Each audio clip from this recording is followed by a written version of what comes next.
امام علی علیہ السلام کی خدمت میں ایک شخص آ کے کہنے لگا، یا علی، سونے کے بعد انسان کی روح کہاں ہوتی ہے؟ بس جیسے ہی یہ پوچھا گیا تو امام علی علیہ السلام نے فرمایا، اے بندہ خدا، یاد رکھنا، میں نے اللہ کے رسول سے سنا کہ سونے کے بعد انسان کی روح انسان کی سوچ اور کائنات کے اختتام تک سفر کرتی ہے، لیکن افسوس انسان اللہ کے اس معجزے سے ناواقف ہیں۔ تو وہ پوچھنے لگا، یا علی، کیسا معجزہ؟ امام علی علیہ السلام نے فرمایا، اے شخص، نیند ایک معجزہ ہے۔ اگر انسان نیند کی گہرائی اور حقیقت سے واقف ہو جائے تو وہ اپنی روح سے آنے والے وقت سے واقف ہو سکتا ہے۔ تو وہ پوچھنے لگا، یا علی، وہ کیسے؟ امام علی علیہ السلام نے فرمایا، جب انسان زندگی کے مسائل کے بارے میں سوچ سوچ کے اداس ہو کے سوتا ہے یا اللہ کی کسی مخلوق کے بارے میں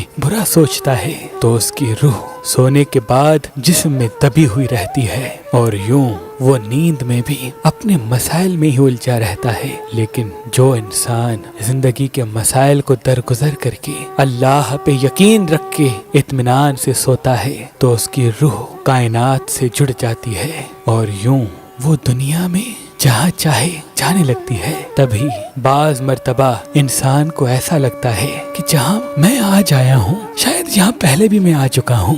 دراصل اس کا جسم بھلے اس جگہ پہ آیا ہو یا نہ ہو، لیکن نیند میں اس کی روح وہاں سے ہو کے آئی ہوتی ہے، تبھی اس کا اثر اس کے دماغ پہ باقی رہتا ہے۔ تو وہ کہنے لگا، یا علی، میں بھی چاہتا ہوں کہ میری روح کائنات پہ اختیار رکھے۔ امام علی علیہ السلام نے فرمایا، اے بندہ خدا، اگر تم یہ چاہتے ہو کہ تمہاری روح کائنات پہ اختیار رکھے اور وہ چیزیں جو تم جاگتے ہوئے نہیں دیکھ سکتے وہ سوتے ہوئے دیکھ سکو، تو سونے سے پہلے ہر اس انسان کو معاف کر کے سویا کرو جس نے تمہیں تکلیف دی ہے۔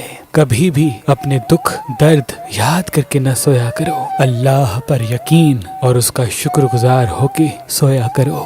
جیسے جیسے تمہاری نیند پرسکون ہوتی جائے گی ویسے ویسے تمہارا روح اطمینان میں رہے گا، اور یوں رفتہ رفتہ تم اپنے روح کے سفر سے نیند میں آنے والا وقت دیکھنے لگو گے، آنے والا وقت دیکھنے لگو گے، آنے والا وقت دیکھنے لگو گے۔